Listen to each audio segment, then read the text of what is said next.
everybody?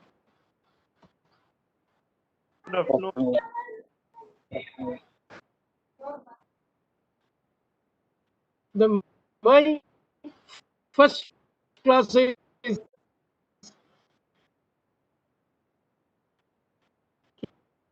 Can you hear me? No, voice is not clear, sir. Can you hear me? Voice is interrupted, sir. Hello? It's interrupted in between. Yeah. Can you hear me? Yeah. Can you hear Yes, me? sir, we can hear you, sir. Hello? Yes, Can sir. you hear me? Yes, sir, Start we from can hear start. you. Yes, sir. Hello? Yes, sir. Start your lecture, sir. Hello? Hello? We Can can you hear? hear you. Okay. Yes, sir. Hearing. But it is not coming up. But you have to Sir, it is respond, okay. otherwise I can. Yes. Okay, next slide. How can I'll say the next slide? Okay. Okay. So first slide is this. Look.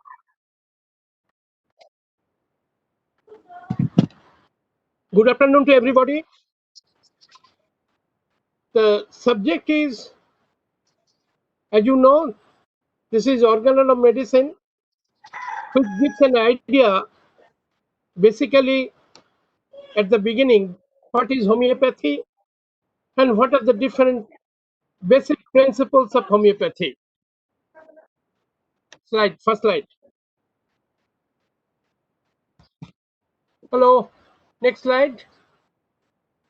Next slide.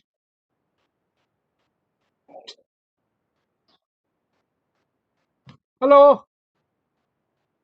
Hello. Next slide. Bibu sir, Hello. please change slide. Bibu sir, please change the slide.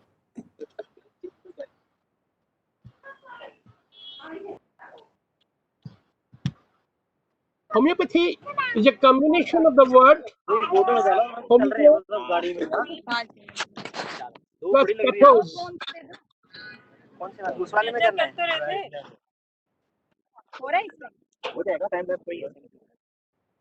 Homeo means similar. Dr. Umesh, please Pathos mute means yourself. suffering. Please mute yourself. I cannot. Homeo is a combination of the word homeos and pathos. Homeos means similar. Pathos means suffering. Next slide. Hello.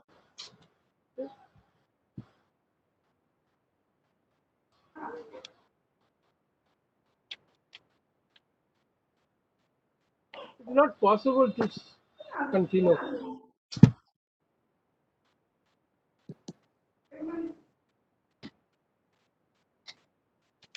Medicine developed by Dr. Samuel Hahnemann, a German allopathic physician, in the year 1796. Presently, homeopathy is now considered as the second largest system of medicine as recognized by WHO. In India, this homeopathic system of medicine is now recognized through Homeopathic Central Council Act 1973 and already included in the National Health Services. Homeopathy is based on certain basic principles. They are otherwise known as the cardinal principles of homeopathy. Recording on start. Is it audible? What I'm speaking? Yes, sir. Hello? Okay. Recording starting. Okay.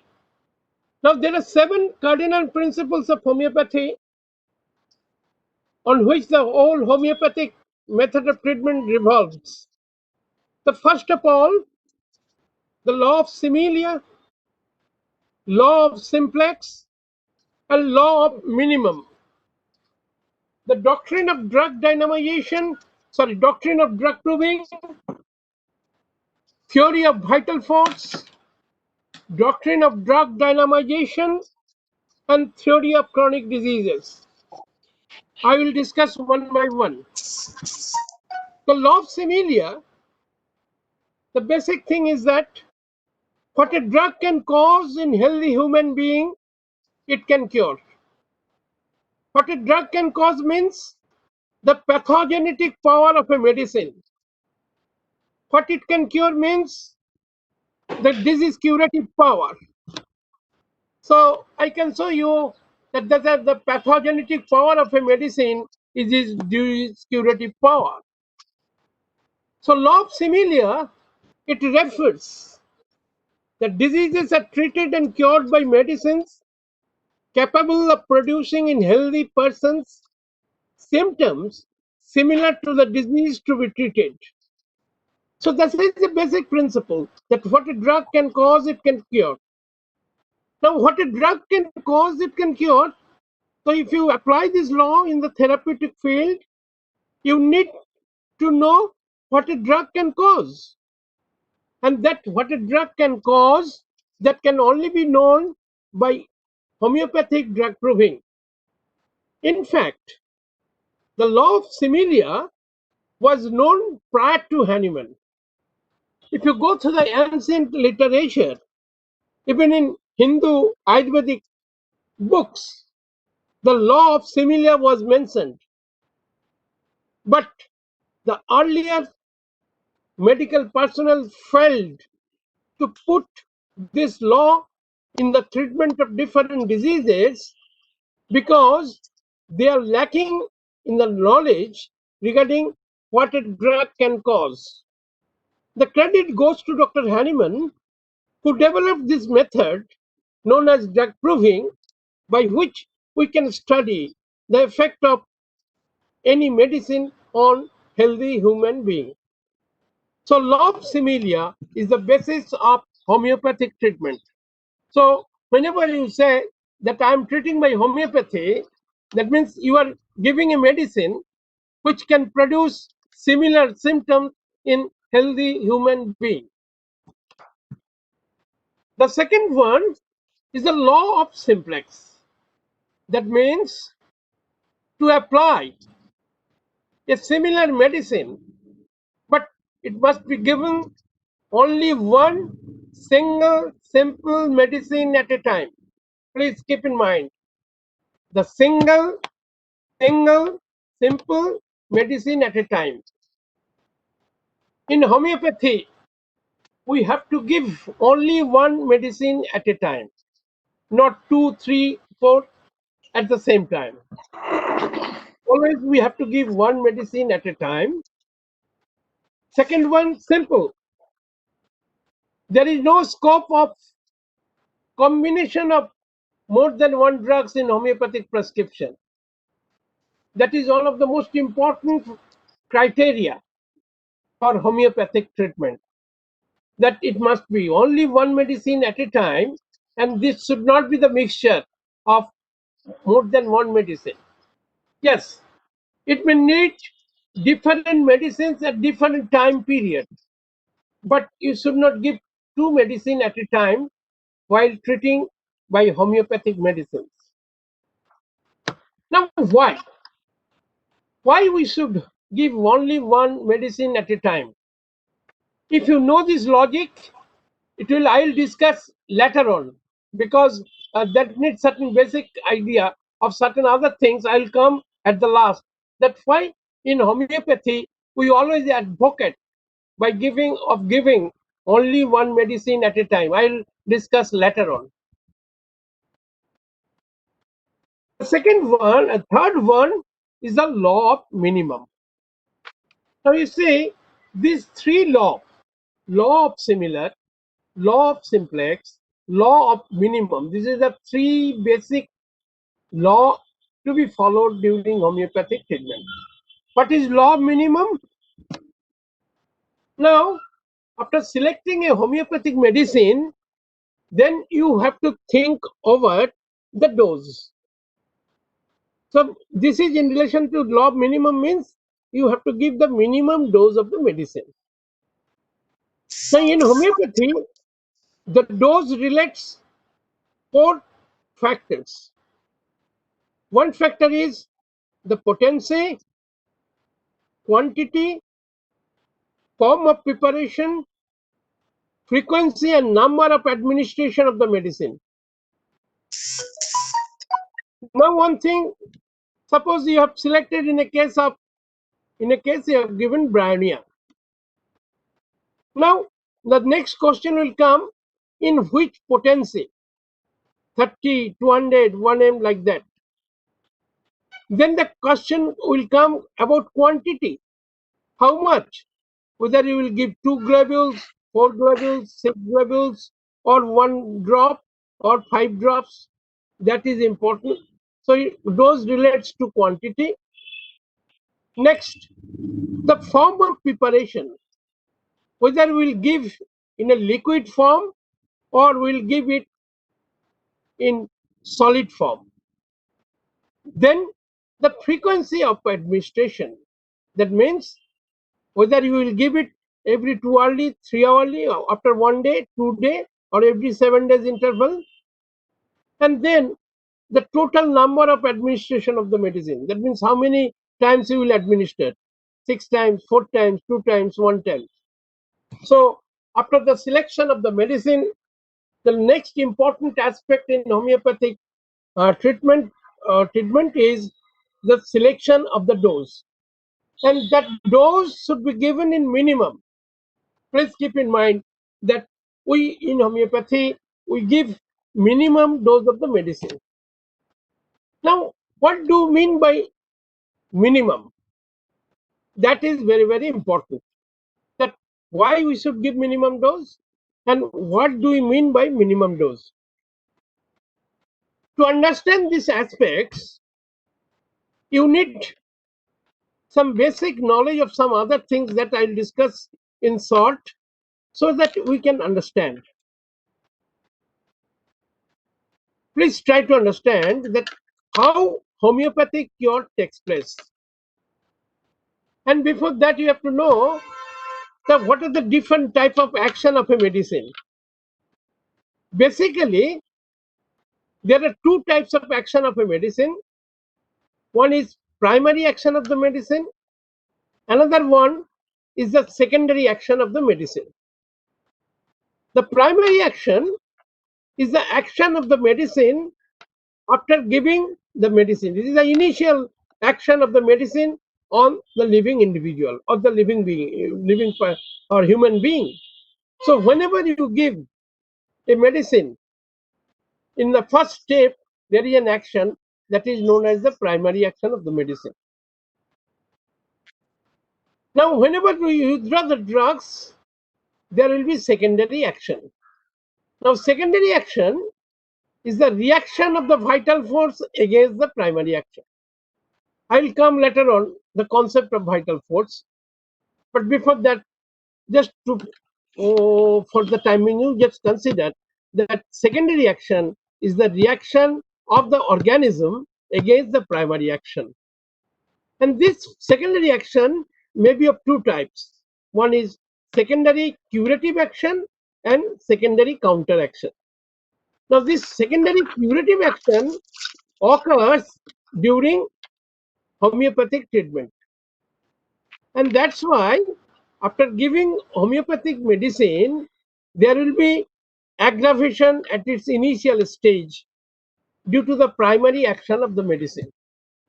Now, this primary action, by its medicine, it produces a stronger similar disease. Now, one of the property of living organism that when 2 dissimilar diseases meet together and one is strong, then the strong disease will remove permanently the weaker one. And that's why whenever you give a homeopathic medicine, there will be an initial action known as homeopathic action, homeopathic aggravation. Now, this homeopathic aggravation removes the natural disease. Now, the patient is suffering from the medicinal disease. Now, if you give the medicine in the minimum dose, the homeopathic aggravation will be less. So, patient is already suffering from a disease. So, as a physician, we should not give an extra burden to the patient. So, we need to give the minimum dose of the medicine so that it can produce minimum homeopathic aggravation. That is very, very important. That minimum dose of the medicine, which is just sufficient to overcome the natural disease and will produce least homeopathic aggravation. And that's why in homeopathy, we always try to give the medicine in minimum dose. Dr. Hahnemann in aphorism 280 explained what do you mean by minimum dose.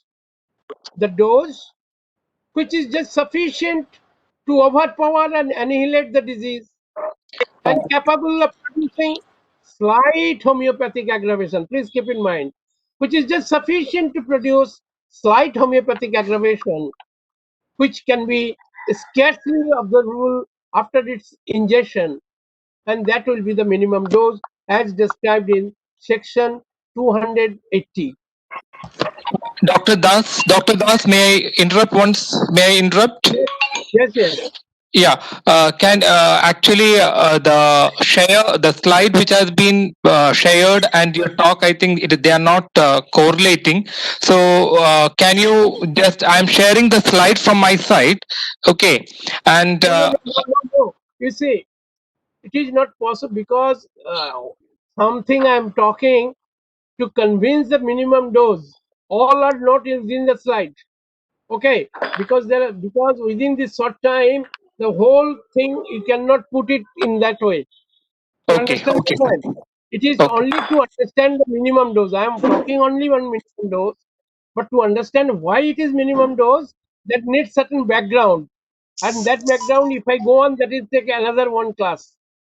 You Okay. understand my point? And that's why I have not Yeah. included in. Okay. Okay, sir. Continue. Okay. So I'm following one by one what is here. So this minute dose means that quantity of medicine which though smallest in quantity produces the least possible excitation of the vital force, but yet sufficient to effect the necessary change in it. The quantity is minimum yet appropriate for a gentle remedial effect. This concept of minimum dose leads to the discovery of a practical process called potentization of homeopathic medicine. Please keep in mind, actually, the concept to minimize the dose in homeopathy leads to the development of a new method of preparation of medicine, that is potentization. I will discuss later on, and this is an unique method of preparation of the homeopathic medicine, and that concept of minimum dose ultimately leads to the production of that one. Okay. Why we should give minimum dose? Number one, to large dose of homeopathic medicine is injurious. We have a common concept that homeopathy is not injurious, it is harmless. Yes, it is harmless provided we follow the basic homeopathic principles. What is that basic principles? That you have to give the medicine in minimum dose. But if you go on giving large doses of the homeopathic medicine, that is also harmful. Hahnemann clearly wrote this aspect in section 275, that more the homeopathicity, more will be the harm. So giving a large quantity of homeopathic medicine is also harmful to the patient. The next one, if you give minute dose of the medicine, I told you the homeopathic cure will be gentle. There will be no much of aggravation. That's why the suffering of the patient will be less. Even sometimes if you go on giving the large doses of the medicine, it may produce violent medicinal disease. That's why sometimes if you go on giving homeopathic medicine in large doses, they can also lead to development of violent medicinal symptoms known as medicinal aggravation. And that's why in homeopathy, there are three types of aggravation. When you are going to treat the patient or your animals, you have to know whether it is a homeopathic aggravation or disease aggravation or it is a medicinal aggravation. That we will discuss afterwards.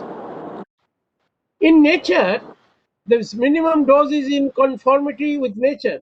Nature causes such changes in minute dose, and according to Hahnemann also, that cure should be done following nature, and that's why we need to give a minimum dose of the medicine to follow nature. Next, in 283, very clearly mentioned that if by chance we done certain mistake in prescribing homeopathic medicine wrongly, then if you give a minimum dose, the injury will be slight, and that can be rectified easily. So in a case, if our method of selection of medicine is wrong, and if we prescribe certain wrong medicine, we can easily be rectified if you give least amount of homeopathic medicine. Next. Yes, Shraddha. Hello. Any problem? Any No problem in problem, sir. Sir, listening? please continue. Please continue, sir. Okay. Okay. So I have also to avoid all types of unwanted aggravation. Next, the specific dynamic action which produces the uncommon characteristics distinguishing symptoms of the drug is produced by the minimum quantity of the drug. Again, to understand this particular reason, we need certain other background. A medicine may have different types of action. One, there may be mechanical action, there may be chemical action, there may be dynamic action. Now this mechanical action means, suppose you drink excessive amount of water, and due to that there will be mechanical irritation and you will vomit. So this is due to excessive intake of water, and this is a mechanical action. Next, the chemical action. Suppose you take certain alkali or acid, that acid and alkali has some chemical action on our body. That is the chemical action of any substance. And the third one is the dynamic action. What is the meaning of the word dynamic? The force in action. I'll come later on. The dynamic means the force in action. It is energetic action. So this energetic action again may be of two types. There may be a specific dynamic action, or there may be generic dynamic action. And this specific dynamic action is related to the medicine of action in minute dose. So that is very, very important. Suppose we can prove the medicine in a crude form, or you can prove the medicine in low potency, or you can prove the medicine on high potency. So whenever you prove the medicine high potency, you will get the finest symptoms. But as you go down, if you prove the medicine in crude form, you will get the symptoms at pathological level mainly. So by giving the minimum dose of the medicine in the quantity, the specific dynamic action can be produced. And that is very, very important in homeopathic clinical practice, that we want to produce the dynamic action in our body, not in the form of mechanical action, not in the form of chemical action. So, and that is only feasible by giving the minute dose of the medicine in potentized form. And next, the small minimum dose of the medicine does not allow the drug to do any organic damage, nor there is any risk of drug addiction and side effects. Yes, if you follow the minimum dose of the medicine, there will be no side effects, there will be no chance of development of drug addiction, and so there is no question of organic damage.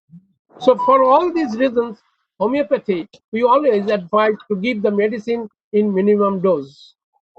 To take the full advantage of a finer and finest curative property of the remedies, they should be administered in minimum dose. That I have already discussed. Next, in order to maintain the similarity of the sequence of the disease and the drug, a minimum dose is always necessary. Please keep in mind. Sequence of development of symptoms during drug proving. That is another aspect. That means if you go on proving a drug, there is a sequence of development of the drugs symptoms in the prover. And in homeopathy, when we are going to treat, it is better to maintain that same process of developing the different symptoms. Suppose in proving the symptom 1, then 2, then 3 develop. In our homeopathy, if you give the medicine in minimum dose, you will get similar type of action. So for all these reasons, homeopathic, we always advise to give the medicine in minimum doses. There is another concept of Arndt-Schulz law, by which we can say small doses stimulate, medium dose paralyze, and large doses kill. In other words, the action of small and very large doses of the same substance on living matter is opposite. We have seen the large dose and minute dose, the action is opposite.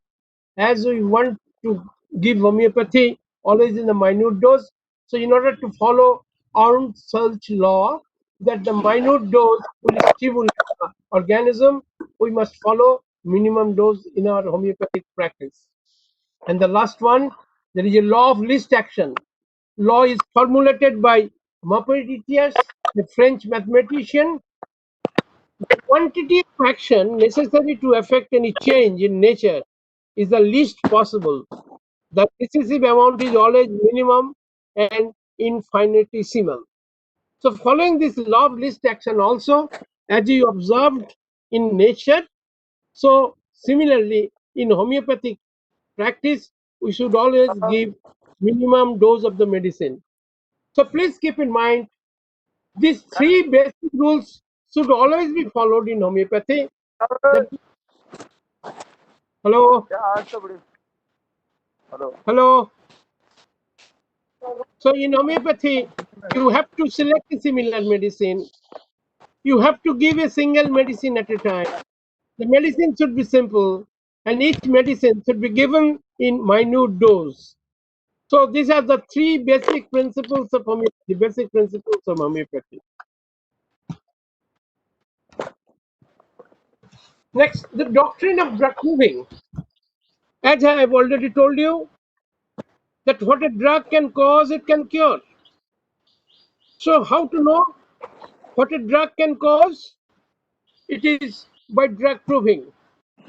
So drug proving is a method, is a systematic method by which medicines are being administered on healthy human beings. Please keep in mind, in homeopathy, all the drugs are studied on healthy human beings, and then we record all those symptoms.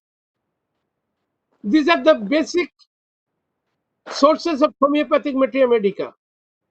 The drug proving, and one most important one, the drugs should be administered on not on sick persons, but on healthy human being.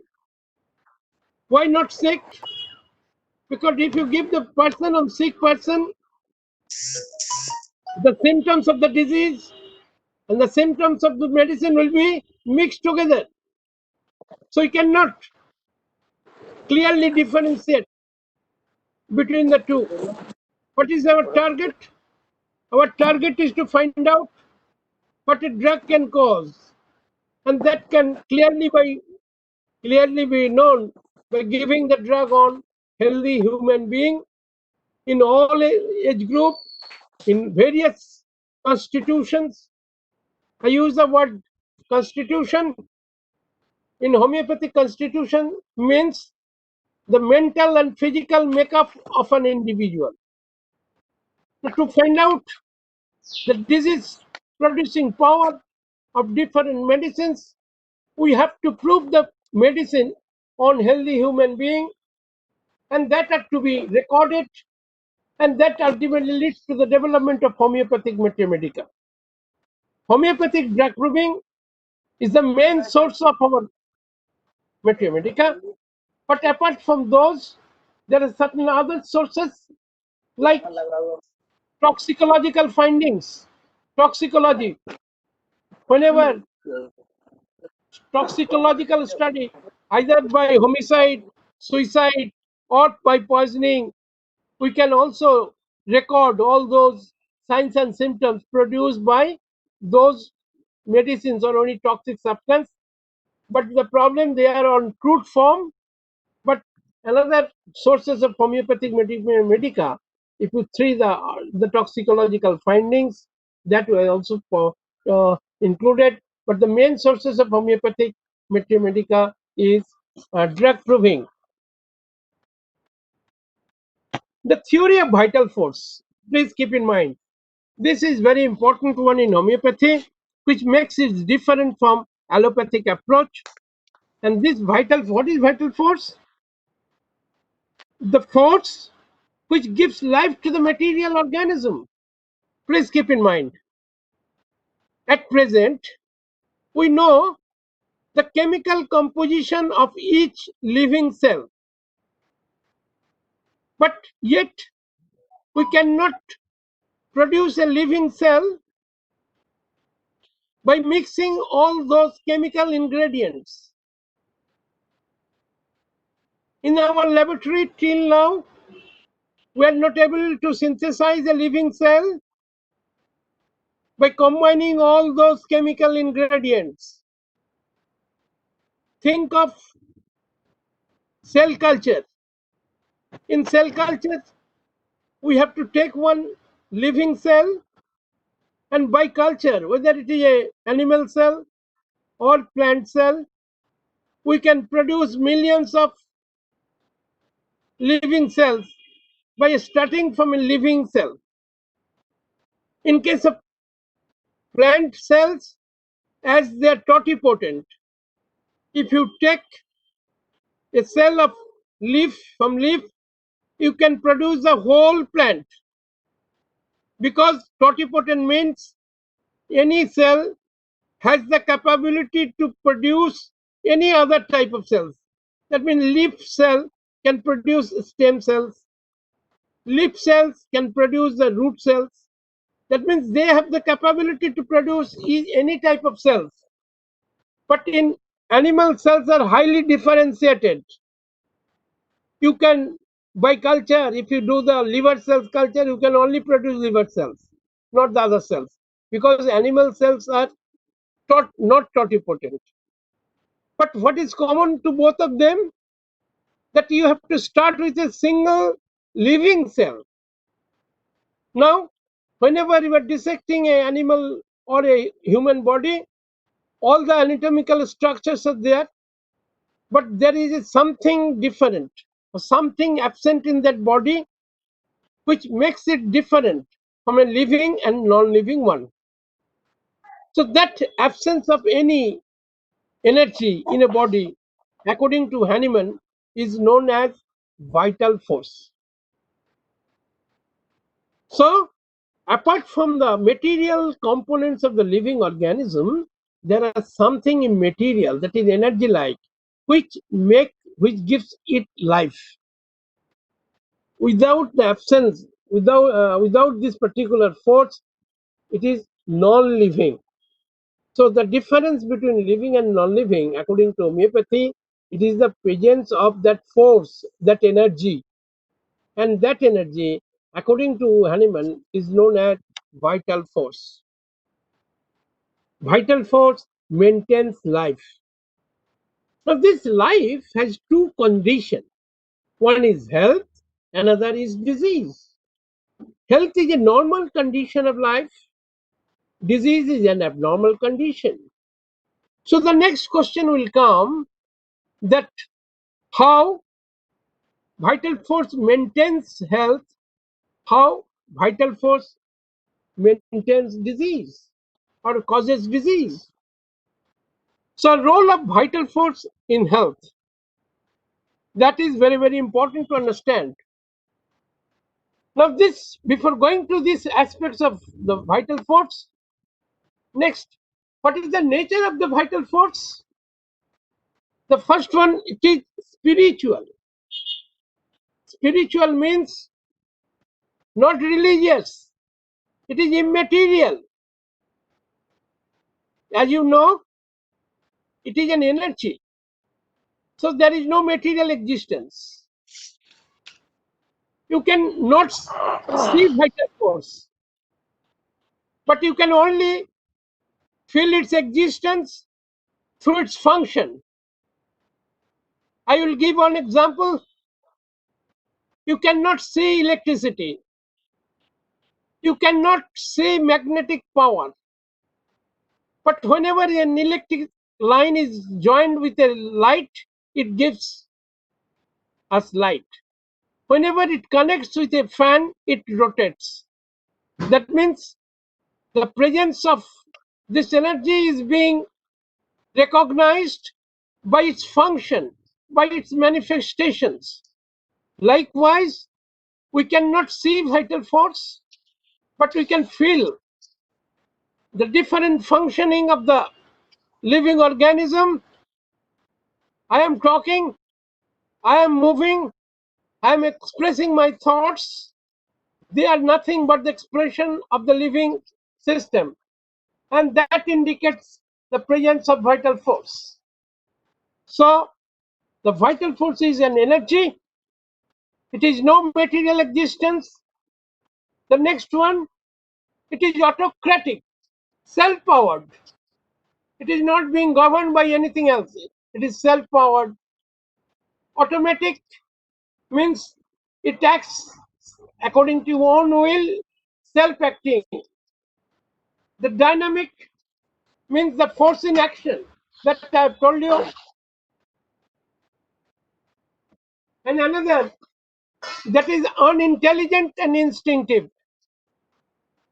You can raise the question that human being is intelligent, but you are talking the vital force is unintelligent. How it is possible?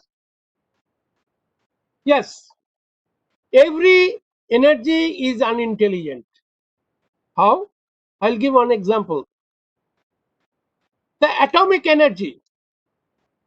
The atomic energy can be utilized for the destruction of the whole human mankind. But same atomic energy or energy can be utilized in the field of medicine, in the development of electricity, for the development of mankind. So that atomic energy itself has no mind itself or no power itself, where to act, where not to act. It will act according to own instinct. What is there in its capability to do? According to his own instinct, it will act. It is the use of that energy. Behind that, there is human brain. So, in the same manner, the vital force, being an energy, it will act according to its own instinct. Instinct means inborn impulse. Intelligent means power to judge or comprehend. You see, suppose you are a person, you are a living human being, your friend comes to your house, you greet him. But if you see a snake, you will run away. That means you have the power to take suitable decision according to the changing circumstances. But an energy cannot behave differently according to the changing circumstances. It will act according to its own inborn impulse. And that's why, in the same that angle, homeopathy, the vital force which makes our body living, is unintelligent and instinctive. Now, with this particular characteristics of vital force that gives life to the human organism or any living organism. Now, in health, how it maintains health. During healthy condition, the vital force controls and coordinates the different physiological activities of our body in a coordinated fashion, in a smooth fashion, harmonious fashion, so that there will be no abnormal sensation, no abnormal function.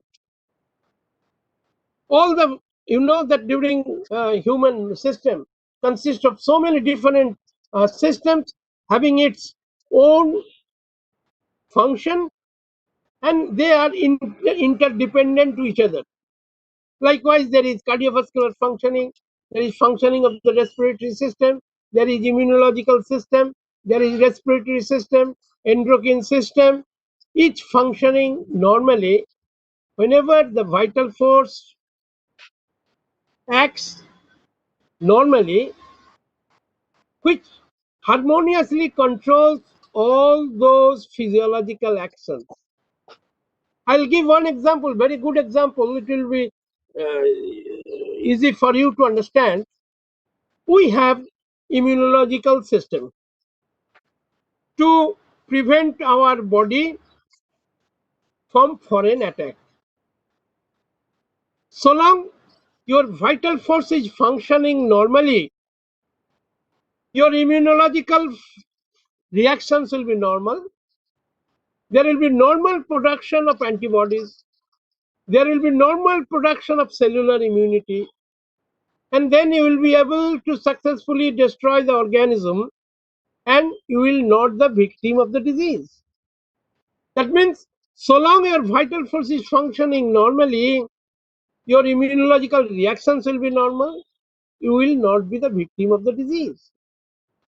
But whenever your vital force is deranged, the immunological reactions will be disturbed. There will be no normal production, or rather abnormal production, or no production of the antibody. There will be no normal immunological reactions. As a result, the body will not be able to destroy the organism and will be the victim of the disease. So long the vital force is functioning normally, the bacteria, the microbes, viruses, or any pathogenic organism will not able to produce the disease. And that's why in homeopathy, we always, whole basic thing is depends that what is the cause of disease according to homeopathy. This is primarily due to the dynamic derangement of vital force. The bacteria, the virus, or other pathogenic microorganisms, they are secondary factors. Those organisms can only produce disease provided our vital force is disturbed. So according to homeopathy, what is the cause of disease? The primary cause according to homeopathy is the dynamic derangement of vital force. And that vital force which makes us living and healthy. If the vital force is deranged, then only the microbes and other pathogenic organisms will able to create a disease in our body. That's why the importance of vital force, health, disease, and cure. Now, how to cure? In homeopathy, that's why our target is not to kill the bacteria, not to kill the virus, not to kill the pathogenic microbes by homeopathic medicine, but we rectify, we treat the vital force so that the vital force itself able to combat the pathogenic organism to cure. So to cure, we are not killing the particular pathogenic organism, we are treating the host, which is just primarily responsible for the disease. That is a basic difference between allopathic approach and homeopathic approach. You see, in allopathy, as you know, that they are using antibiotics to kill the particular bacteria.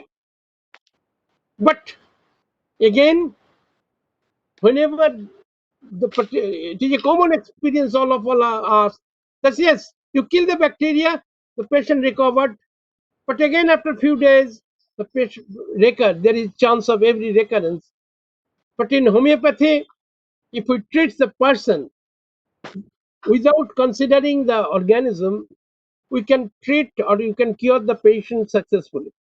Perhaps in this connection, you already know that to produce a disease, three things are essential. Number one, a abnormally susceptible host. Another one is the causative organism, and then the environment. These are the three triads of the development of the disease. Okay. Now, if you in homeopathy, our target is mainly the host. Host, the man, the soil. Please keep in mind that if you throw certain paddy or certain rice in this on the floor of your home, that will not lead to the plantation. But if the same seed, if you throw on a paddy field, on a field and give water and environment, it will lead to plantation. That means seed has the capability to produce plantation provided it gets suitable environment.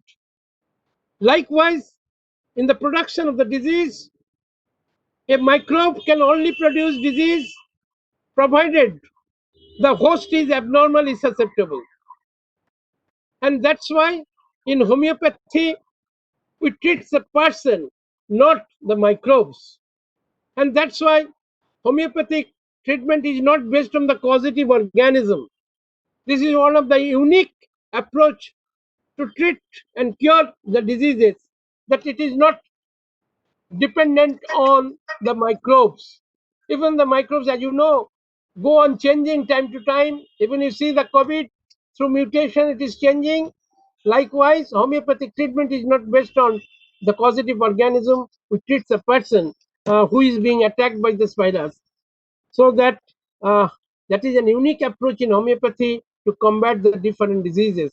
If I get the time, we can discuss all those things.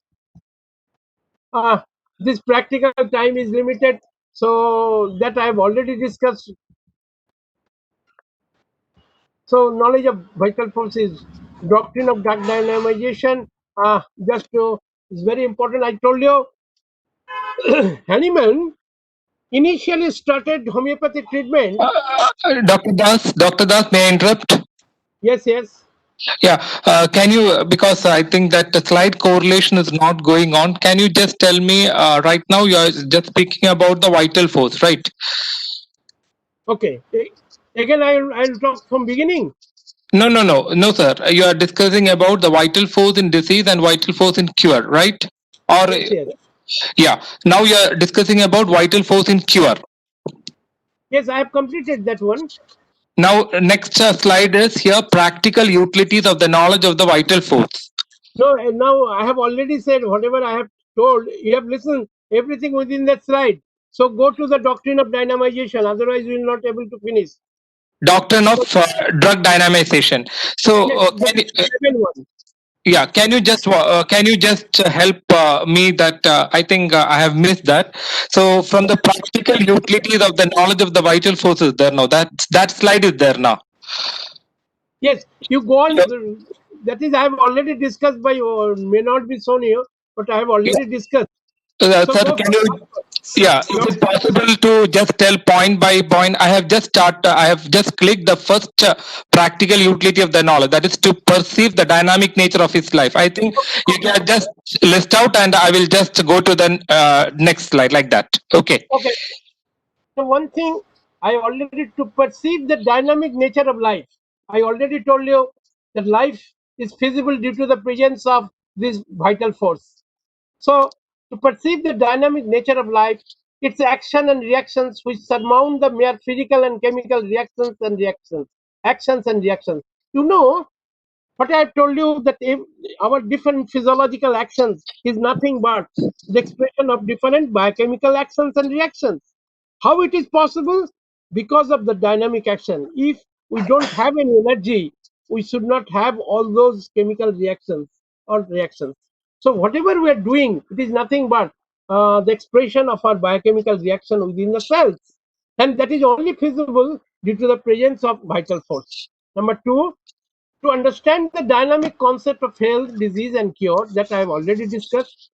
To understand the person as a whole, both in health and disease, the holistic concept of man. Please keep in mind that this vital force, where it is present? It is present in each and every part of the living cells. So in homeopathy, whenever there is any disease, that is, it is the derangement of the vital force. And that vital force is present in each and every part of our body. So to treat homeopathically, we treat the patient as a whole. As we want to treat the vital force, and that vital force is present in each and every part of the body. So in order to do that, we have to consider the patient as a whole.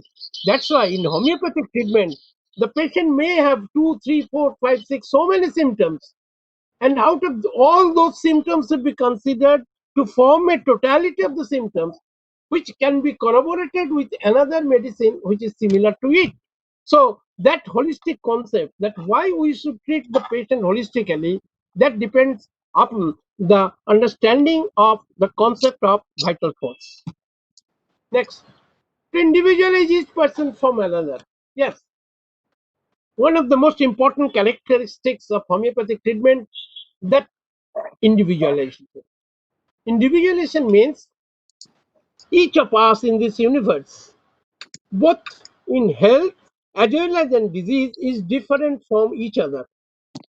So whenever there is any particular disease, the reactions of each individual differs, and that's why the different manifestation also differs. If you go on taking any case, you'll see that in a particular case, you will get certain symptoms which are common to everybody. And on the basis of those common symptoms, you can say that he is suffering from tuberculosis, he is suffering from mastitis, he is suffering from jaundice or viral hepatitis. These are all the common symptoms. But apart from those common symptoms, there are some symptoms which are not related to the disease, but related to the person or the animal involved. Likewise, a person feels very chilly. A person becomes very thirsty. Another person is thirstless. A person becomes very irritable after being get affected. Another person becomes very calm and quiet. So, although suffering from the same disease, but their individual reactions differ. And in homeopathy, we have to find out those individual peculiarities to select your homeopathic medicine. And that's why homeopathic medicine treatment is individualized. The four patients are suffering from same disease, but as per their own individual manifestations, they may need 4 different medicines. On the other hand, 4 persons suffering from the 4 different diseases may need the same medicine. So homeopathic, and that concept of individualization can only we understand if you understand the concept of vital force.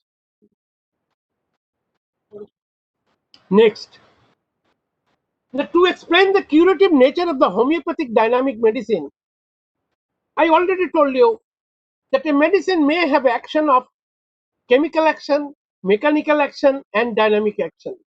And how you can understand the dynamic action? Only and unless you recognize the concept of vital force. The concept of vital force gives in an idea about the dynamic action of the medicine. Next, to explain and substantiate the theory of drug dynamization. Yes, if you go by potentization, in the process of potentization, the medicinal molecule will be decreased with the progress of higher potency, and there will be no material molecule. It has been estimated The above 12 potency centesimal scale, there is no material molecule. So how it acts? Because of the energy. So it can take a long time to discuss that although the material molecule, what are the different evidences, scientific evidences by which we can say, although there is no material molecule, but it has some effect. So according to homeopathy, this is the dynamic effect of that particular substance. So that dynamic effect can only we can understand and realize if you consider the concept of vital force. The next one, to explain the conception of chronic miasm. Yes, a new word I have already introduced here. According to homeopathy, the chronic diseases are being treated, produced by chronic miasm, and that chronic miasm also it is dynamic in nature. So, if you want to understand that one, if I get the time, I will discuss later on chronic diseases. That is also dynamic. So, if you want to know this etiology according to homeopathic concept, you must have a knowledge of vital force. To appreciate the administration of one simple single medicine at a time, I already told you vital force is one. So it can be affected by one medicine. And that one derangement of the vital force leads to disease. So if you can treat this vital force one alone by single medicine, you can cure. Next, to justify the significance of using minimum dose in homeopathy, and as I told you that minimum dose I have already discussed. Until and unless you can the dynamic concept of vital force you can understand, and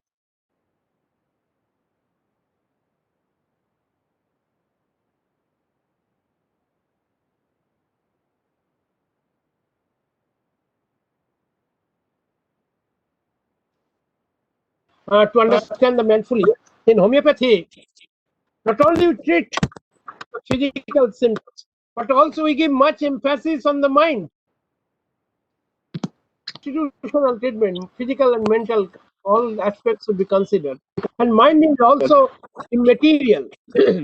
So that is also the how we can the moral aspect and also the physical aspects to differentiate that we can understand through our concept of vital force. Next, to appreciate that no state of living man is static. It is and reaching against and is being acted endlessly by various environmental factors, both internal and external. From the knowledge of biochemistry, physiology, everything we know that we are always interacting with our environment, both internally and externally, and there is an harmony within our system so long we are in healthy state. And if that harmony is being disturbed, that leads to disease. So this dynamic functioning of the human body is understandable if we can understand the dynamic concept of vital force. Next, to interpret precisely any and every change in the organism and takes necessary steps accordingly. Yes, whatever changes is going on after we are manifesting some symptoms, whether with all the different manifestations, disease, cure, everything, that can be understandable by our dynamic concept. And that dynamic concept again depends upon the dynamic concept of vital force. So until and unless we can understand all those things, it will be impossible to grasp the homeopathic concept of health, disease, cure, and its treatment. This is why it is essential, just to, in short, to understand the dynamic concept of life, health, disease, and cure, to appreciate the holistic concept of health, disease, and cure, to appreciate the dynamic concept of homeopathic treatment, to appreciate the administration of one single medicine at a time, to justify the significance of using minimum dose in homeopathy, to explain and substantiate the theory of drug dynamization, to explain the concept of miasm, its infection, progress, and cure. So, is it clear? Hello, Dr. Bibu? Hello? Hello? Yeah, Dr. Das, okay. Dr. Das, okay. I think we have come to the doctrine of drug dynamization, right? Yes, yes, yes. So, shall we stop for the time being? Yes, you can stop. We have If there is Okay. any question, we can discuss. Yeah, I think there are a lot of questions in the chat box. Let me check.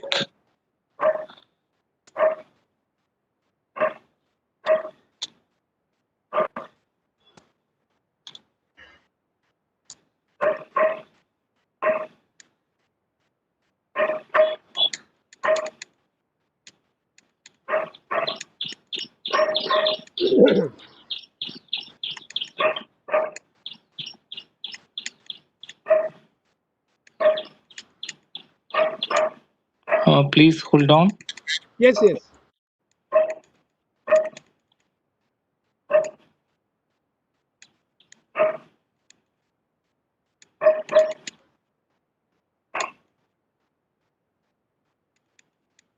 Yeah, one question is from Dr. Om Ahuja is that under doctrine of drug proving, it is mentioned that effect of same drug on animal and on human beings are different.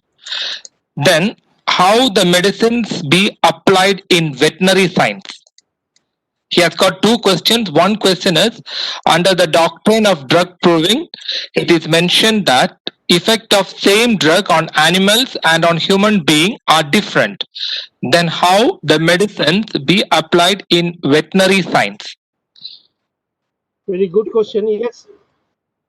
Not all the symptoms are different. Few symptoms may be different. Okay. So many of the drugs we have seen that some symptoms may be different, but it not always. So whenever there is some changes, yes, the ideal way will be to prove the drug on animals also, but so not it is available. Depending upon that symptoms, we can use it, because if you get the symptoms, then you can give the medicine. You understand my point? Animals, yes, some symptoms may be different, but not all. Those symptoms which are similar, you are prescribing on the basis of presence of symptom. That means on that basis you are giving. So there is no manifestation. Is it clear? In animals, the manifestation may be different.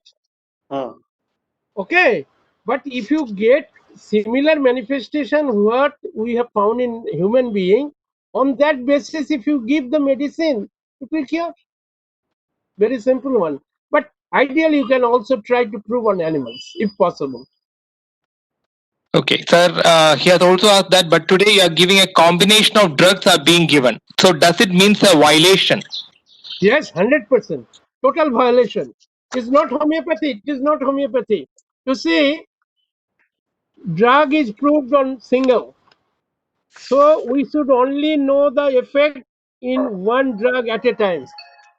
So we should not give one time more than one at a time. If you prove the drug with combination, then you can prove, you can give. Otherwise, giving the combination of medicine is not at all homeopathy. Just a minute.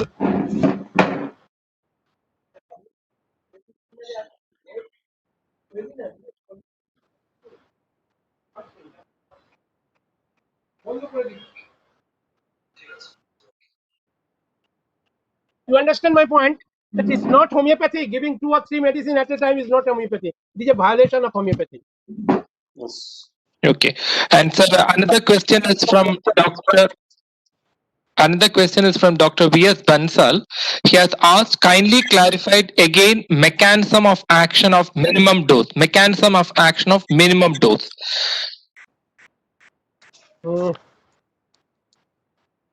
I told you that action of a minimum action of a medicine. Primarily, there is first one is a primary action of a medicine. Primary action is the action of medicine, initial first action of the medicine on the living organism, followed by secondary action. Secondary action is the reaction of the individual against the primary action. And this reaction varies whether you are giving a medicine in antipathic mode of treatment, that means opposite mode of treatment, or similar mode of treatment. And that's why secondary action is again divided into two types: secondary counteraction and secondary curative action. Antipathy means where there is opposite relationship between the drug and the disease. As for example, a patient is suffering from diarrhea. You give a medicine which can produce constipation. So relation between drug and disease is opposite. This is antipathy. What is homeopathy? A patient is suffering from constipation. You give a medicine which can produce similar type of constipation. So this is homeopathy. In homeopathy, we get secondary curative action. In antipathy, we get secondary counteraction. Okay.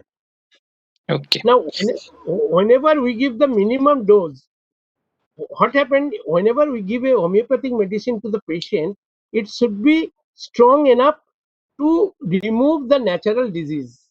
Okay, and that's why, as they are symptomatically similar, but it is stronger, so it will produce a stronger similar disease, and that's why it is known as secondary homeopathic aggravation. So after giving homeopathic medicine, there is a chance of homeopathic aggravation. If you give the much amount of the drug, so the degree of homeopathic aggravation is much more. So the patient is already suffering. So if you increase his more suffering, it will be more detrimental to the patient. That's why we will give a medicine in minimum dose, which can produce minimum homeopathic aggravation. Is it clear? Okay. Okay. Okay. So the next question from Pardon me, yeah. sir. My question was, what is the mechanical action of the minimum dose, sir? Dr. Das told about the three actions. This is the mechanical, chemical, and dynamic action of minimum dose. What is the mechanical action? Kindly re-clarify. Okay. As I told you, suppose I drink much amount of water. So due to mechanical excessive volume, you will vomit. Or if you take excessive amount of salt or anything, so they will be vomited out. This is mechanical action. Please go to the book of Dunham. Dunham, there is a book of Dunham of homeopathic philosophy.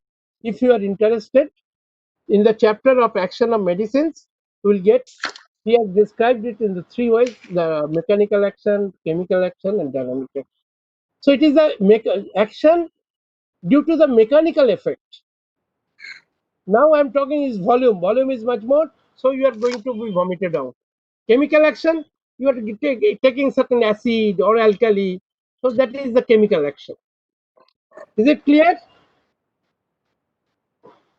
Hello? Dr. V.S. Bansal, whether it is clear? Right, sir. Right, clear. Thank you very much. Okay. Okay. Now, Dr. Das, the next question is from Dr. Premchand Nanda.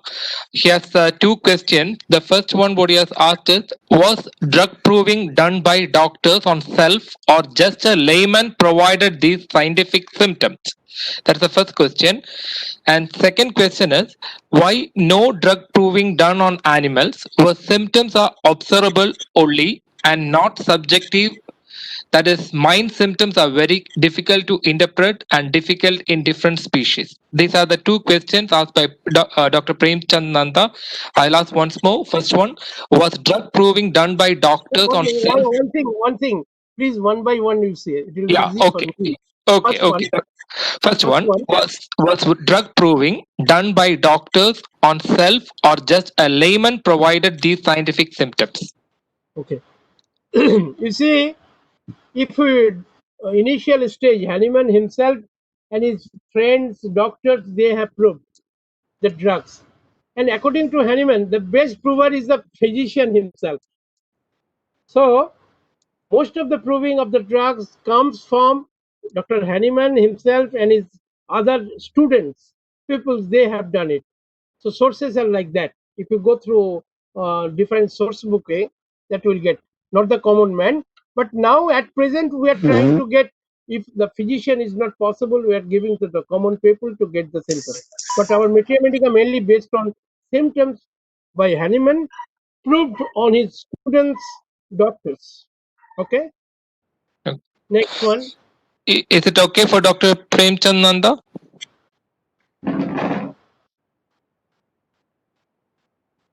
Okay, and the second question is why no drug proving done on animals where symptoms are observable only and not subjective? That is, mind symptoms are very difficult to interpret and different in different species. Yes, you are correct from that aspect. That in homeopathy, mind is very important. We cannot get the mind symptoms very much. But one thing I am also can share with you. You see, in homeopathy, we are only thinking about symptoms. Now, at present, from our knowledge of the biochemistry, all known that all the symptoms, manifestation are nothing but the expression of the changes of the biochemistry in our body. Even one is very depressed, another is very jovial. That has certain biochemical basis. So earlier, when biochemistry or the modern knowledge is not so much developed, but at present we can try that what a drug can cause at molecular level, it can cure. The future scientists can also do a study on that level, that not only the symptoms but also at molecular level what a molecular change can particular drug can cause, it can also cure. So definitely what you are talking is okay, this is correct, that it is difficult to get the subjective symptoms in animals, but still I have seen, I have a discussion with all of your senior veterinarians, that they to some extent able to find out the mind, but definitely there is a difference between animals and human beings. That's correct also. Okay. Now, next question from Dr. V.S. Bansal is that why vital force fails to control normal functions in body during disease? Why vital force fails to control I normal understand. functions in body? Yes, actually, you see, if you think of the disease, Hahnemann classified the disease into two types. One is acute disease, another is chronic disease. Chronic disease again classified into three: the true natural chronic diseases, pseudo-chronic diseases, and artificial chronic diseases. The true natural chronic diseases is caused by, according to Hahnemann, is miasm, sora, syphilis, and psychosis. The artificial chronic diseases are being produced due to the long continued intake of allopathic medicine in massive doses for a long time. That one. And the third one, due to some those who are essential for life. If you go on not observing all those things, that leads to artificial chronic diseases. That is occupational hazards, this and that. So whatever you can say, if you just only say this natural chronic diseases, according to Hahnemann, it is the chronic miasm. It takes a long time to discuss the basis of chronic miasm. But according to homeopathy, this chronic miasm is the cause of the chronic diseases and predispose human being to acute diseases. So I think we need to include in our syllabus miasm. I am thinking today, Dr. Vibhu, we can Yeah. include this concept of miasm afterwards. I will discuss afterwards with you. Okay. Is it clear to him? According to homeopathy, this why occurs because of miasmatic influence. Okay. Okay. So miasma, I think it is covering in your next coming slides. In the next class, it will be there, no, sir? Yes, no. Miasm is not within our syllabus. It's not syllabus, but I think we need to include it. If I get some time, I'll discuss. Okay, Yes, sir. Because there is another question from Dr. P. Albert Aroche, that is, what is miasma? He has also asked, what is miasma? Yes. I think that really that question is very common. I will try to convince you in another class if I get the time. Okay, fine. Okay, sir. Yes, because Then, miasm is a big chapter. okay. But Okay. only I can Then, say, just for your information, miasm is a disease, is a dynamic disease-producing power which pollutes the human organism to produce different types of diseases, so that he becomes susceptible to develop different types of disease. It is a dynamic disease-producing power. But how it comes, sora, syphilis, psychosis, a lot of concept is there. At least if I get some time, I'll discuss. At least 2 hours one day, I can discuss the concept of miasm. That is very important in homeopathy for treatment of chronic diseases. okay. Okay. Sir, next question. Yeah. Next question is, as individual reactions differ, than how proving on one person can be applied on human beings and even animals. Yes, it has been clearly discussed by Hahnemann that although we are not getting the same symptoms in different persons, but in whenever any person comes to us, we will get the result, because during disease condition, the susceptibility towards the similar disease is much more, and that's why the minimum dose of the medicine acts everyone. One of the point, if you go through organon, the medicine acts unconditionally in all persons. So if there is similarity, it will act on every person. It has been clearly explained in organon that although we can get it from different persons, it is a collection from different persons. But in disease condition, if you get the symptoms, the medicine will act in all time. Okay. Okay. Sir, next question is from Dr. Pardeep Kumar. That is, what is the difference between vital force and immunity? Immunity is an expression of the functioning of vital force. There are so many functioning. It is a functioning of cardiovascular system, functioning of the immunological system. Immunity is due to the function of immunological system. And that immunity is being produced by the normal functioning of the vital force. You understand? Is it clear? Again, I say, human body consists of so many different function systems, and each of the system is functioning, has its specific function. Immunological system is involved in the production of immunity. Okay. Now this vital force is present. That's why there is presence of immunological reactions, and that leads to immunity. Not only immunity, there is functioning of the cardiovascular system, functioning of the endocrine system, so many systems, all vital operations being controlled by the vital force. Is it clear? Okay. Okay, sir. Okay.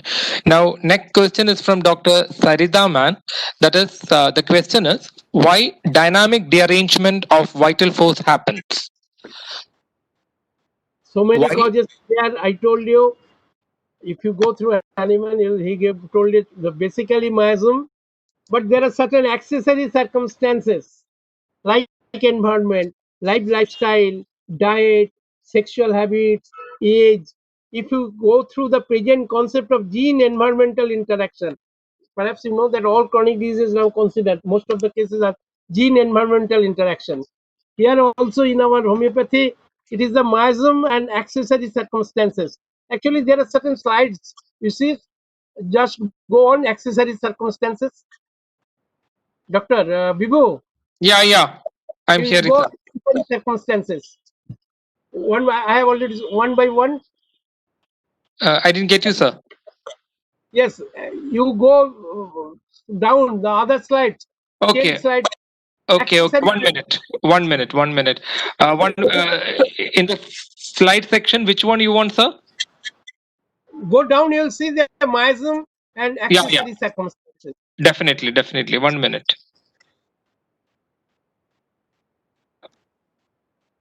Okay. I'll just share that once, please. By the time there is one small query. Who is attending the program through call, audio call? Pardon? One person is attending the meeting through audio call. Can you introduce? Video call. Audio call. The last number is 01. 01. Oh, 1 minute. Mobile number is landphone number, I think. 4420. It is slide number 44. Slide number 44. 1 minute, sir. 1 minute, sir. There is some problems. I'll just please hold on. I will share and just let you know. Dr. Irshad, what is the problem? Sir, there is one person is attending through audio call. He just knows the identity. That's all. Okay, who is attending the audio call? Through audio call. Okay. From internet. From internet. No, other than internet, using internet. Audio call also can be used for attending this program. So one Okay. person is attending through audio call. Hello. Sir, please, you can introduce. You are unmuted, please. Okay. So what should we do? What should we do? Otherwise, we will expel, sir. Who is attending through audio call? If someone is attending in the participants, someone is attending through the audio call. Please unmute and tell. It is unmuted. You can talk. Okay. Any person? No issues now. Dr. Irshad? I removed. Okay, fine. Then You go through slide number 44. yeah, definitely. Please, sir. Please hold on.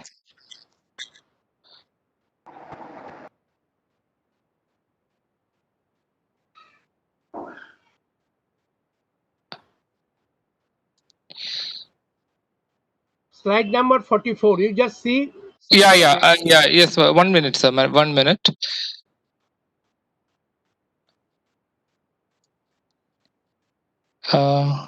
Share.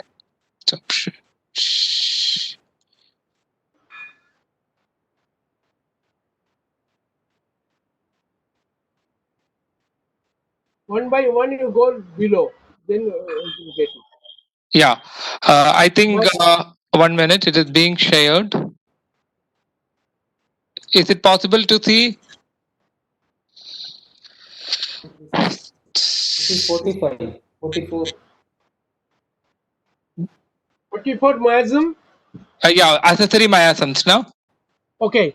That I have already discussed. The dynamic disease producing power which pollutes the human organism and become the producer of every possible disease condition.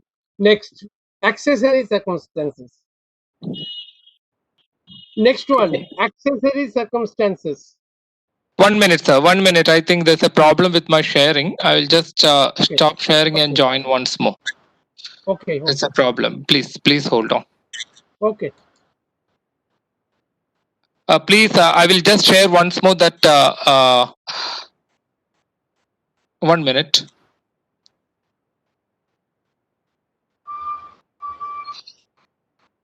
Yeah, I have shared the miasma. What is miasma? That slide is there now. What is explaining? You please tell that slide, sir.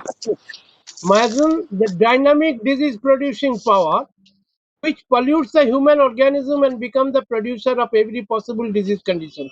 That I have told you earlier. The next one. Accessory circumstances. Yes. According to homeopathy, this miasm produces a susceptibility towards the different diseases. But it is other factors which interacts with the miasm to produce a particular disease. So, miasm is there which produces the susceptibility of the person towards certain disease. But it is the other external factors, other external circumstantial factors which contributes in the development of different diseases, like the ascertainable physical constitution of the patient. That means the patient's physical constitution. Someone is very obese. Obese persons are more susceptible to develop certain type of diseases. Like moral and intellectual character, this mind setup. There are certain diseases which are more prone to develop in certain group of mental persons or mind, as for example, duodenal ulcers, those personality, A type of personality. Now occupation. There may be so many factors in relation to occupation, mode of living and habits, social and domestic relations, age, sexual functions. They all contribute in the development of different diseases.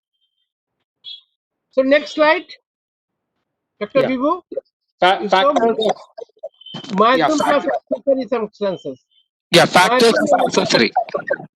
Yes, development of true natural chronic diseases. Miasm plus accessory circumstances. That is Sir, sir, I have just came to the next slide. After accessory circumstances, the next slide is factors of accessory circumstances. Yes. After that, After that, the development of true natural chronic diseases. Yes, it is the interaction between miasm and accessory circumstances that leads to true natural chronic diseases. Okay, so next slide. Next slide. Yeah, sources of chronic miasm. Yes. Now, this miasm can be inherited from the parents or you can acquire during one's lifetime. Now, you see, correlate with Hahnemann concept. Next slide. Yes. Correlation between Hahnemannian concept of miasm and modern concept of molecular biology in the development of chronic diseases. Next slide.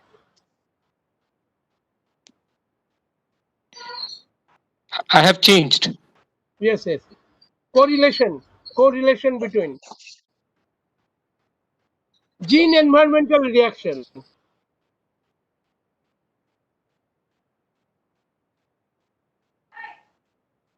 Gene environmental interaction. Yeah, I have taken gene environment interaction, and you can speak, sir. Yes.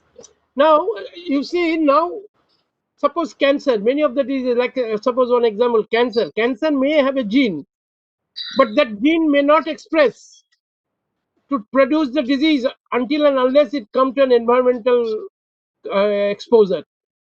So, two things is important. One is gene produces the susceptibility and environmental factor excites the gene to produce the disease. Similarly, in homeopathy, what we say the miasm. Miasm you can inherit or you can acquire. So how you can acquire? Through the gene. So miasm can be inherited from the parent through gene, and all the accessory circumstances what Hahnemann told is nothing but all environmental factors. So what Hahnemann told 200 years back, that the miasm and accessory circumstances interacts to produce the chronic disease. Here, at present, we are saying the gene environmental interaction. So this is very similar to Hahnemannian concept. Okay, so all our things are essential to produce a human disease. Okay, any question? Hello. Okay, sir, I will go to the next question. After this miasm, there is another question, sir.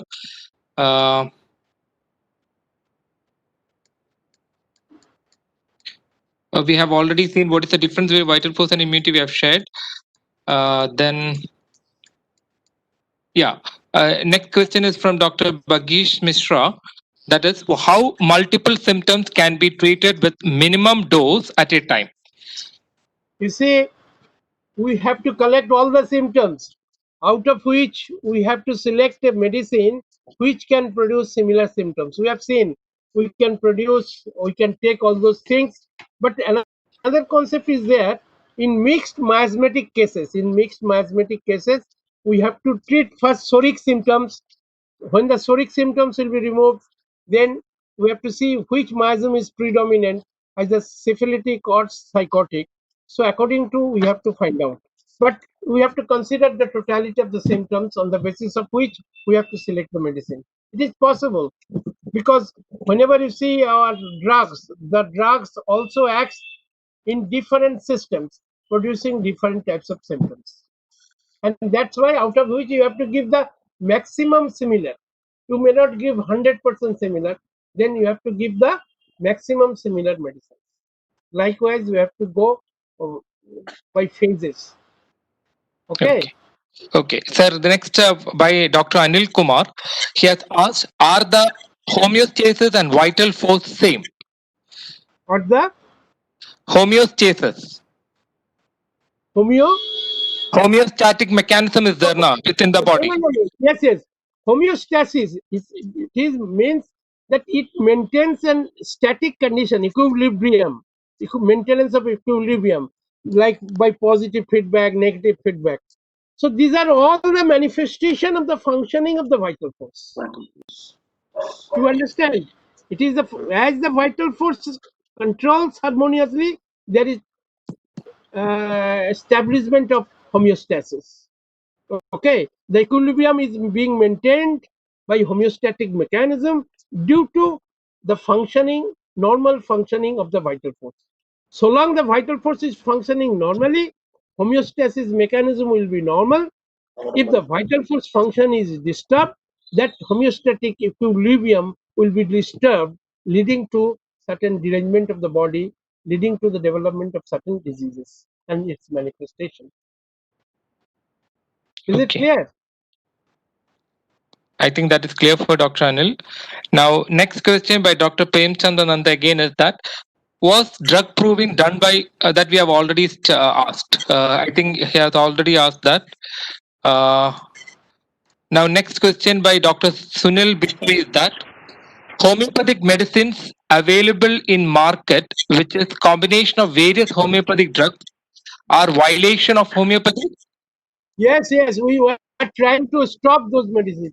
It is only to business purpose. Multinational company and other persons, they are in the name of homeopathy doing business only. This is detrimental for the homeopathic growth. Okay. Next question from Dr. sir. Sumit. Yeah, tell me.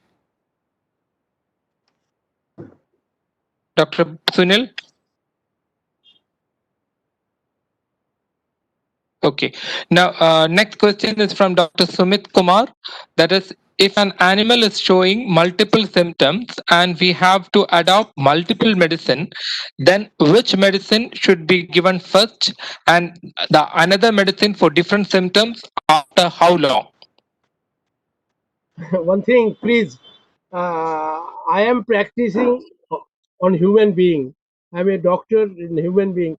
In fact, I have no experience of treatment. No, few experience of treating. So I think some veterinarian can give you the answer. But for what we do in human being, we can see, or we can tell you that whatever symptoms the patient comes to you, which is more prominent and peculiar at this stage, which is more prominent, which is more painful to the patient, you have to give the prescription or you have to select the medicine on that basis. Now, after recovery of that particular, for curing that disease, some new symptoms may come up. Then you have to find out the most similar medicine.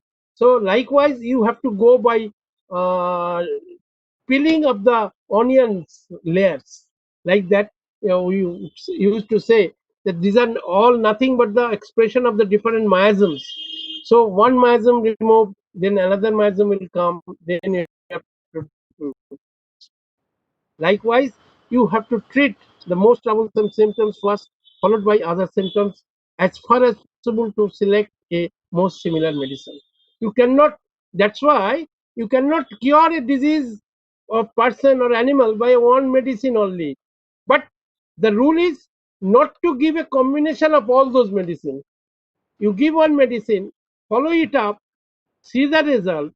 When the action of the medicine is over, then think of another medicine. That will come up in second prescription. I think they want to know one day everything, but it is not possible. We have a concept. I'll come afterwards. Second prescription and follow up. Then we'll discuss that how to follow up such cases. Okay. Sir, next question is from Dr. Jitendra Kumar. That is minimum dose potency quantity wise. Whether minimum dose is given potency wise or quantity wise, that maybe he may be asking. Again, I repeat the minimum dose. If you, yes, you just again tell me. Repeat. Yeah, he has just written like this: minimum dose potency wise or quantity. Okay. Yes, both we have to consider, but potency is much more important in homeopathy. But also we have to consider the quantity also. So potency is more important, but quantity is also important. Okay. But it is in allopathy, dose is usually relates to the quantity. But in homeopathy, basically on potency, again, 1 drop, 2 drop, 3 drop, 5 drops, that is also related. But the most important one is potency.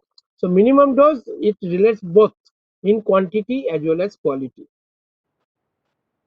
Okay. And another question is from Dr. Naveen M. can we increase dose based on symptoms, or otherwise can we follow minimum dose? Yes, actually, we will discuss selection of potency. Then we can, because the dose concept, how to select dose, we have a separate concept. The basic concept is not clear. I cannot give you the idea at present. But you have to consider the dose relation to the. There are so many factors to be considered. About 5 factors: the symptom similarity, degree of similarity, at what level, the pathology, all should be considered. There are about 10 factors to be considered. We can discuss one day. I think that is within our course. We'll discuss how to Okay. select the dose. Okay. Then, sir, another question, from Dr. P. Albert is that, sir, how to calculate for minimum dose in any disease? Example, for accidental wound, to treat pain, we are giving Arnica montana 30 potency, and to arrest bleeding, Ipecacuanha 30 potency. So his question is how to calculate for minimum dose in any disease. I told you we have a session when we will only discuss only dose, how to select the dose in a case. You understand? Let them say that for the time being, we have a separate class on the dose. Okay, okay. Okay, fine. Then next question by Dr. Surendra Kumar is that, what is the role of homeopathy in the treatment of genetic disorders? You see, if you think of in that point, genetic disorder, cancer, this, we have a treatment definitely. But if 100% genetic defect like thalassemia, like hemophilia, so when there is genetic disturbances, we cannot cure such cases. There is limited scope. But if you think of genetic environmental reaction, all those minor things like cancer is now considered as genetic. This diabetes mellitus has genetic basis. That can be corrected or cured, or that can be controlled.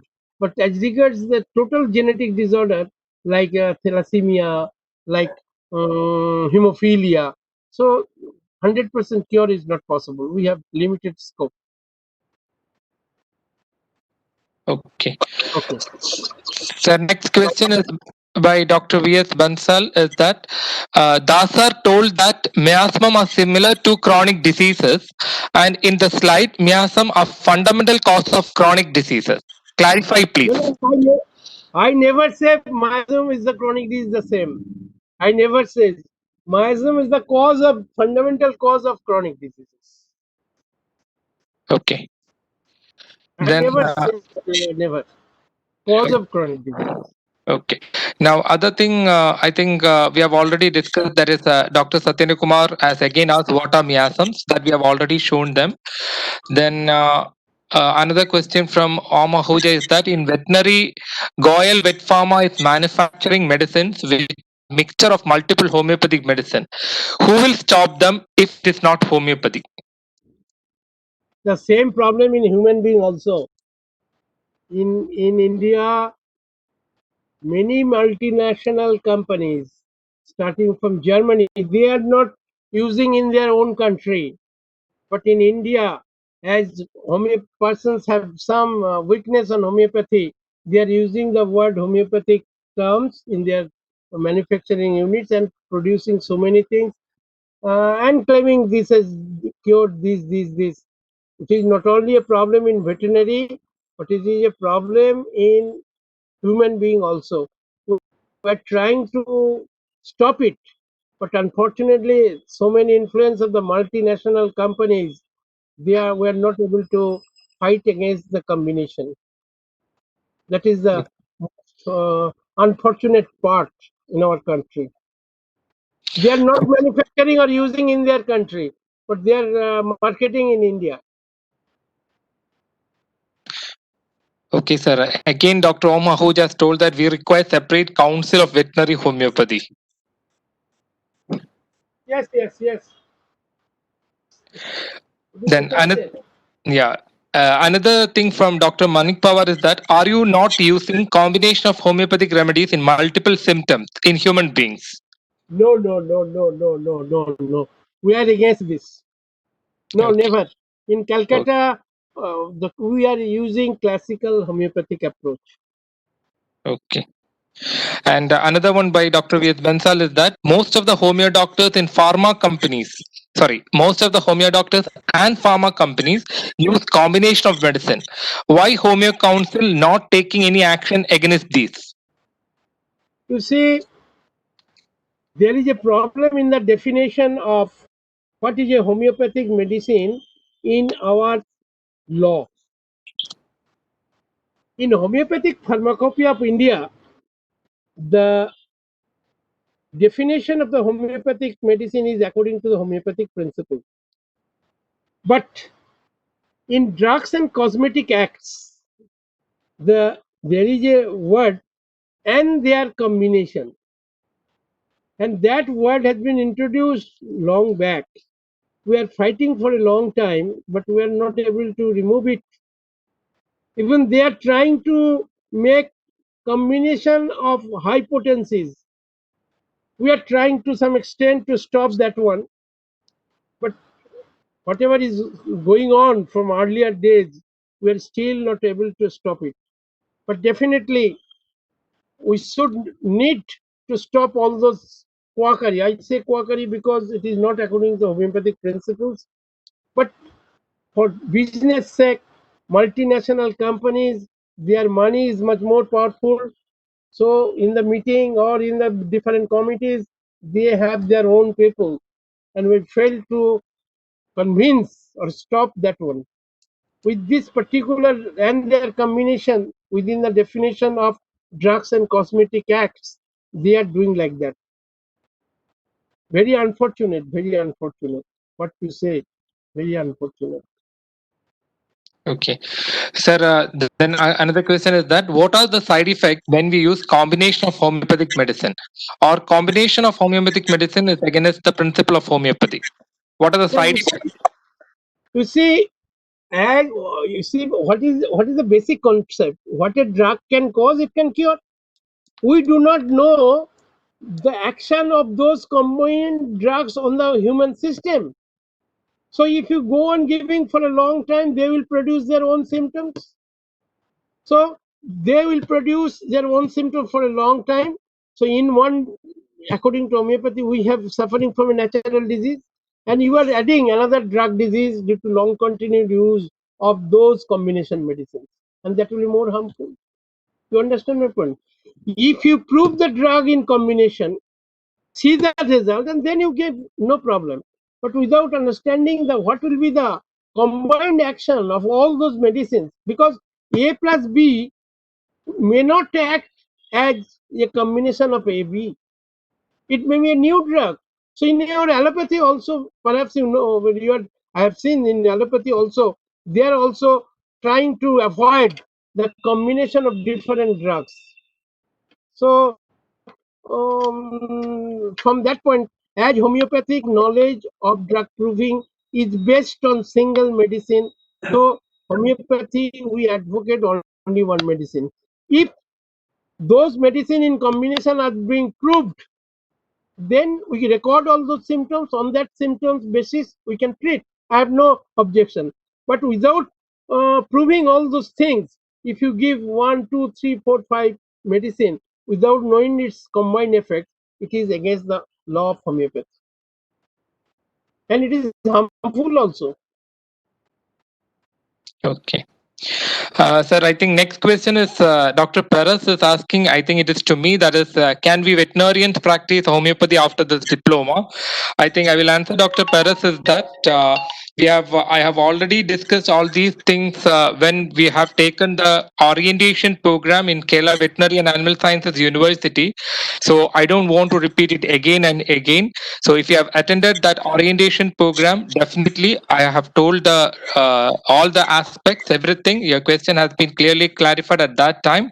And if you are not attended, I think those who have come from Haryana or wherever, those who have deputed at that time, you can ask them what I have told, and you can get the clarifications from them.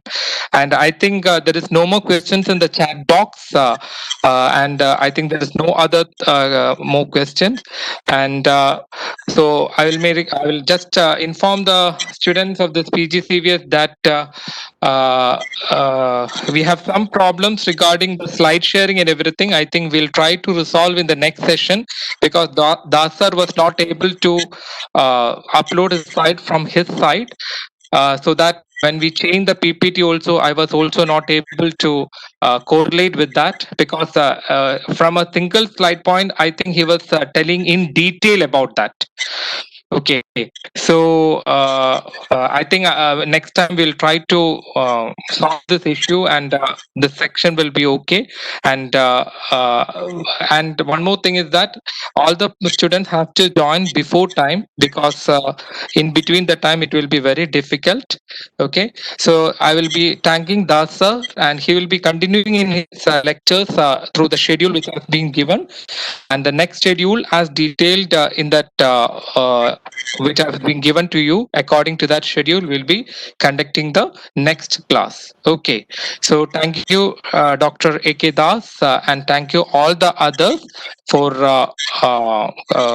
joining this session. Thank you all.